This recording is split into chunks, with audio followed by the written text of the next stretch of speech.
Hi, the 1 to 4 family contract, paragraph 7B, the seller's disclosure notice. Now, before we get into the actual paragraph, I want to make sure that we understand what is the seller's disclosure and what are they required to disclose. So I just want to point this out. This is an attorney's website, and this is a good explanation.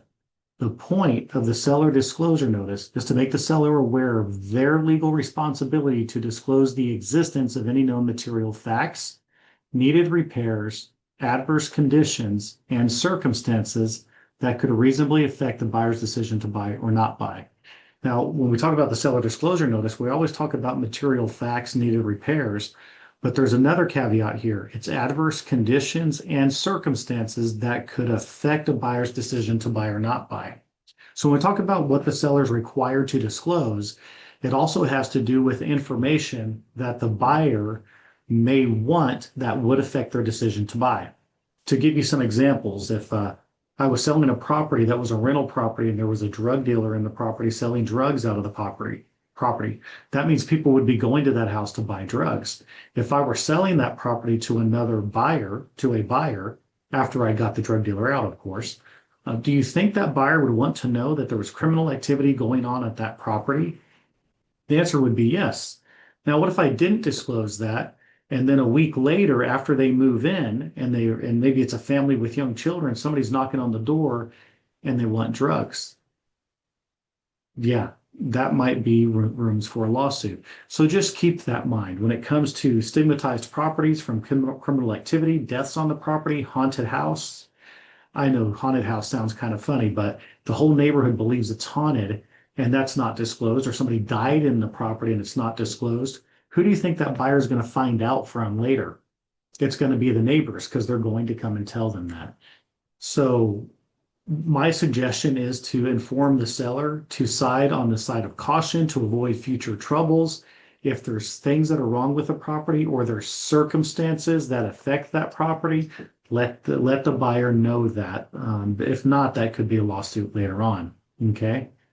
Um, so yes, disclose all of that. Now, the forms that when we talk about the forms that are going to be used, and when we go back to the contract here, this is talking about the actual notice, and there's minimum notices that are required. Now, first question is who's not required to furnish the seller disclosure, right? So there are exceptions to this, and these are the 11 exceptions right here.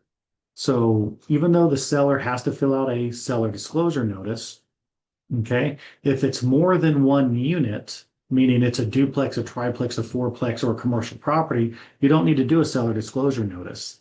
Also, any of these people do not need to do a seller disclosure notice. Make sure you're familiar with these. These are the 11 exceptions, okay?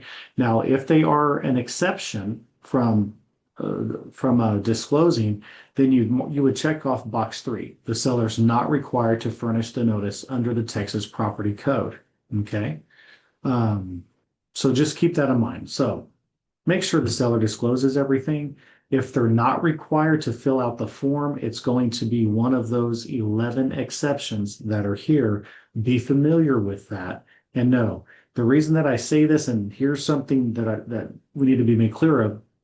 If an investor buys a property in San Antonio and they live in Colorado, and that investor has never set foot in San Antonio or Texas, has never seen the property, walked through the property because they've never been to Texas, do they still need to fill out a seller disclosure notice? And the answer is yes, they are not one of the 11 exceptions that are on this page. So yes, and I get that question a lot. Well, I never lived in the property. I don't need to fill that out. Yes, you do. Okay. So disclose fully. If you need to disclose, fill out one of these forms. We'll go through them here in a second, right? What those forms are on the next video. And investors, yes, you do need to fill it out and you need to fully fill it out. Okay. So in the next video, we'll talk about the actual notices.